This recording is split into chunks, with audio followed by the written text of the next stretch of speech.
ಕಾಶ್ಮೀರದ ಪೆಹಲ್ಗಾಂನಲ್ಲಿ ನಡೆದಂಥ ಉಗ್ರರ ದಾಳಿಯಿಂದಾಗಿ ಭಾರಿ ಆಕ್ರೋಶ ವ್ಯಕ್ತವಾಗ್ತಾ ಇದ್ದು ಸದ್ಯ ಭಾರತ ಮತ್ತು ಪಾಕಿಸ್ತಾನದ ನಡುವೆ ಯುದ್ಧದ ಕಾರ್ಮೋಡ ಆವರಿಸಿದೆ. ಈ ಮಧ್ಯೆ ಬಾಲಿವುಡ್ ನಟಿ ಕರೀನಾ ಕಪೂರ್ ಎಡವಟ್ಟನ್ನ ಮಾಡಿಕೊಂಡಿದ್ದು ಕರೀನಾ ಕಪೂರ್ ಅವರನ್ನ ಪಾಕಿಸ್ತಾನಕ್ಕೆ ಕಳುಹಿಸಿ ಅಂತ ಭಾರಿ ಆಕ್ರೋಶ ವ್ಯಕ್ತವಾಗ್ತಾ ಇದೆ. ಹೌದು, ಕರೀನಾ ಕಪೂರ್ ಇತ್ತೀಚೆಗೆ ಒಂದು ಕಾರ್ಯಕ್ರಮಕ್ಕೆ ದುಬೈಗೆ ಹೋಗಿದ್ರು. ಅಲ್ಲಿ ಪಾಕಿಸ್ತಾನದ ಪ್ರಸಿದ್ಧ ಫ್ಯಾಷನ್ ಡಿಸೈನರ್ ಫರಾಜ್ ಮನ್ನನ್ ಅವರನ್ನ ಭೇಟಿ ಮಾಡಿದ್ರು. ಇದಕ್ಕೆ ಸಂಬಂಧಪಟ್ಟಂತೆ ಫೋಟೋಗಳನ್ನ ತಮ್ಮ ಇನ್ಸ್ಟಾಗ್ರಾಮ್ ಖಾತೆಯಲ್ಲಿ ಹಂಚಿಕೊಂಡಿದ್ರು. ಆದರೆ ಆ ಫೋಟೋ ಹಂಚಿಕೊಂಡಂತಹ ಕೆಲವೇ ಕ್ಷಣಗಳಲ್ಲಿ ಆ ಫೋಟೋ ಫುಲ್ ವೈರಲ್ ಆಗಿದ್ದು ಸದ್ಯ ನೆಟಿಸನ್ಗಳು ಕರೀನಾ ವಿರುದ್ಧ ಭಾರಿ ಆಕ್ರೋಶವನ್ನ ವ್ಯಕ್ತಪಡಿಸುತ್ತಿದ್ದಾರೆ.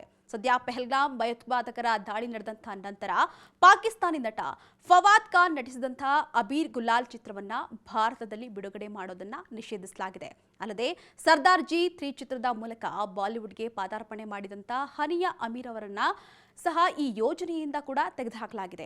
ಈ ಮಧ್ಯೆ ಕರೀನಾ ಪಾಕಿಸ್ತಾನಿ ಡಿಸೈನರ್ ಜೊತೆ ಪೋಸ್ ನೀಡೋದನ್ನ ನೋಡಿ ಜನರು ಆಕ್ರೋಶವನ್ನ ವ್ಯಕ್ತಪಡಿಸಿದ್ದಾರೆ. ಆಕೆಯನ್ನ ಪಾಕಿಸ್ತಾನಕ್ಕೆ ಕಳುಹಿಸಿ ಅಂತ ಹೇಳಿ ಬಹಿಷ್ಕಾರ ಮಾಡಬೇಕು ಅಂತ ಹೇಳ್ತಿದ್ದಾರೆ. ಇನ್ನು ಭಾರತದಲ್ಲಿ 26 ಜನರನ್ನ ಕಳೆದುಕೊಂಡಂತಹ ಶೋಕ ಸಾಗರದಲ್ಲಿ ಇರುವಾಗ ಪಾಕಿಸ್ತಾನದವರ ಜೊತೆಗೆ ಫೋಟೋವನ್ನ ಹಂಚಿಕೊಂಡಿರೋದು ನಾಚಿಕೆಗೇಡಿನ ಸಂಗತಿ. ಇವರನ್ನ ಬಾಲಿವುಡ್ನಿಂದ ಬಾಯ್ಕಟ್ ಮಾಡಿ ಅಂತ ಹ್ಯಾಶ್ಟ್ಯಾಗ್ ಹಾಕಿ ಕಿಡಿಕಾರ್ತಿದ್ದಾರೆ.